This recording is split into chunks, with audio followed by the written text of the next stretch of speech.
That last question you left us with, whether the story on CNN is more effective or the drones are more effective, do you think that the really hardcore extremist terrorists are going to just see the error in their ways, or does it in fact take drones for just the ones who are really, just extreme?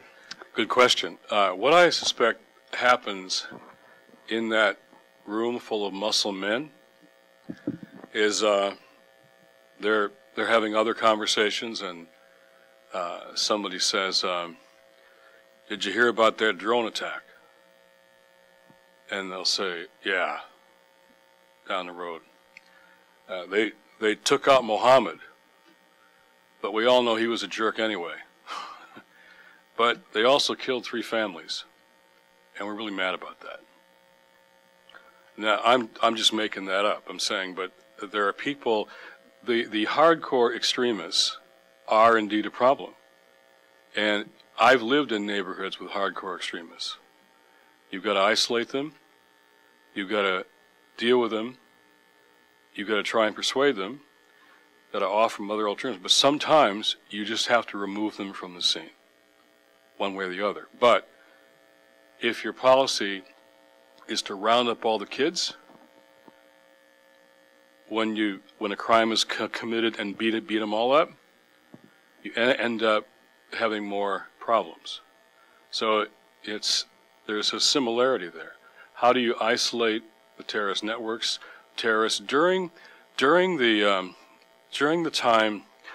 If you remember the Oslo Accords in the Middle East, there was a time when from Oslo there was a peace process, and a time that it looked like we might be getting to a Middle East peace.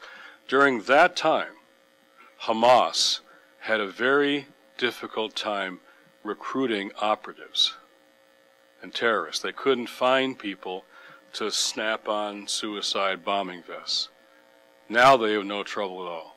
There's waiting lines, applications like Teach for America. It's easy to find people to strap on bombs. So the issue, you're right. There are people. I once tried to have a rational conversation with Mr. Ahmadinejad from Iran. I didn't think it'd go very far, and I was right.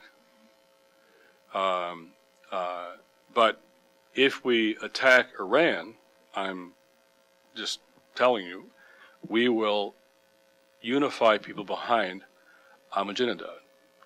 There are democratic forces in Iran that hate him as much as the U.S. government does. But if you attack Iran, like we may be doing, we will strengthen his hand enormously, and he knows that. And every time he comes to New York, he'll be as abrasive and ugly as he possibly can just to make us angry. Because in our response to him is his power base. So here's the thing. You've got in a violent neighborhood, let's go back to my experience with, I've done a lot of gang truce work.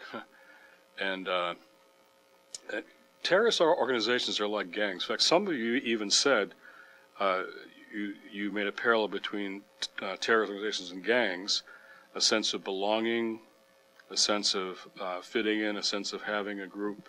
There is some of that. But you don't treat every poor black male in the neighborhood like they're a gang leader. And that's what law enforcement has done for a long time. Doesn't work. But you do have to sometimes single out, marginalize, and deal with the hardcore people. The question is, when 3,000 people died on 9/11, it wasn't long after we began the war in Afghanistan that we had taken the lives of more than 3,000 innocent people in Afghanistan because of what happened to us on 9/11. Every time that happens, it turns more people toward the movements that want to do to us again what happened on 9/11. So you lose the moral high ground when there are too many civilian casualties.